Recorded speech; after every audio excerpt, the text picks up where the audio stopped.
তো কয়েকশো বছর পর আমার মনে পড়ে গেছে যে আমার একটা ইউটিউব চ্যানেল আছে, সেখানে আমি মাঝে সাঝে ভিডিও আপলোড করি। হ্যাঁ, দিনটা ছিল ভাইফোঁটার। তো সকাল সকাল আমাদের বাড়ি সবাই চলে এসেছিল ভাইফোঁটা দিতে। তো মা দিল মামাকে ফোঁটা, এরপর আমি দিচ্ছিলাম ভাইদেরকে ফোঁটা।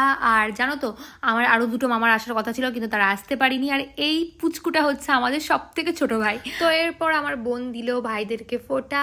আর এইটা কি ধরনের নমস্কার দেওয়া, আশীর্বাদ করার টেকনিকটা একটু বেশি ক্যাজুয়াল। এইরকমই হাল হয় একটুখানি মিষ্টি খেলে। কি জানি কি বাঙালি হয়েছি। মা তো মেনুতে অনেক কিছু করেছিল, সেগুলো তোমরা আমার ইউজার নেমের নিচের লিঙ্কে ক্লিক করলেই দেখতে পেয়ে যাবে। তবে আমি না খেয়ে দিয়ে আমার পিসি বাড়ি চলে এসেছিলাম, কারণ আমার ভাইকে ফোঁটা দিতে। আর এখানে আমি হালকা করে গলতি সে মিস্টেক করে ফেলেছি, মানে ভগবানকে যেভাবে আরতি করে আমি না সেইভাবেই আরতি করতে অভ্যস্ত। আর আমি ওকে আশীর্বাদ করেছি দুষ্টুমি একটু কম করে করো। গিফট দেওয়ার তো আলাদাই অ্যাটিটিউড। Thank you. তো এরপরেই খেতে বসে গেছিলাম। প্রথমেই ছিল ডাল, আলু ভাজা, আর তারপরে ছিল মাটন বিরিয়ানি। তো ব্যাস, আজকে দিনটা এইভাবেই কাটলো। Thanks for watching, by.